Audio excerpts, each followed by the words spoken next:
ایک دن ایک گاؤں میں ایک لڑکا تھا جس کا نام عظیم تھا۔ عظیم ایک بہت ہی مضبوط اور حسین لڑکا تھا جو دوسرے بچوں سے مختلف تھا۔ وہ اپنے بلند خوابوں کے پیچھے دھاوا بنتا تھا اور کبھی بھی کسی بھی مشکل مقام پر پیچھے نہیں ہٹتا تھا۔ عظیم کے والدین اور دوستوں نے اس کو ایک معترف بچہ سمجھا۔ ان کے نزدیک وہ طاقتور تھا کیونکہ وہ کچھ بھی ممکن سمجھتا تھا اور ہر مشکل کا حل تلاش کرتا تھا۔ اس کے دل میں ایک خواب تھا کہ وہ اپنے گاؤں کو روشن کرے اور اپنے والدین کے لیے فخر کا باعث بنے۔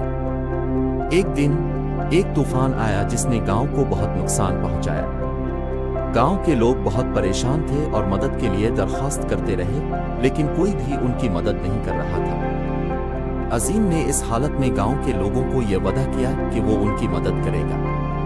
وہ اپنے دوستوں کو بھی منتر بناتے ہوئے ان سب کو ایکٹیویٹ کرنے کا فیصلہ کیا کہ گاؤں کو دوبارہ سے ترقی دے سکتے۔ عظیم نے اپنے دوستوں اور گاؤں والوں کو اکٹھا کیا اور ان سب کی مدد کرنے کا منصوبہ بنایا۔ وہ لوگوں کو کھیتوں میں کام دینا سکھاتے، پانی کی بہاؤ کو روکنے کے لیے بنیادی اقدامات اٹھاتے اور ان کو مشکلات کا سامنا کرنا سکھاتے۔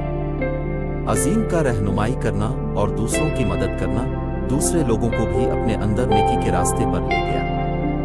گاؤں کے لوگ اس کے انداز و قدر کو دیکھ کر اسے مثال بناتے۔ اوقات مشکل کے باوجود عظیم نے کبھی ہمت نہ ہاری۔ وہ ہر مشکل کا سامنا کرتے رہا اور اپنے خوابوں کو پورا کرنے کا راستہ بناتا گیا۔ ایک دن عظیم نے ایک نئی بستی کا افتتاح کیا جو اس کے خوابوں کا ایک حصہ تھا۔ وہ بستی میں ایک اسکول بھی قائم کیا جو بچوں کو بہتر تعلیم فراہم کر رہا تھا۔ عظیم کی کوششوں اور محنت کا نتیجہ آخرکار مل گیا۔ وہ اپنے گاؤں کو ایک بہتر مستقبل دیکھتا تھا جہاں ہر شخص کو اچھی تعلیم ملتی ہے اور ہر شخص اپنے خوابوں کو حقیقت بنا سکتا ہے۔ عظیم کی محنت، استقامت اور دوسروں کی مدد کرنے کی خواہش نے اسے ایک مضبوط اور بہادر شخص بنا دیا۔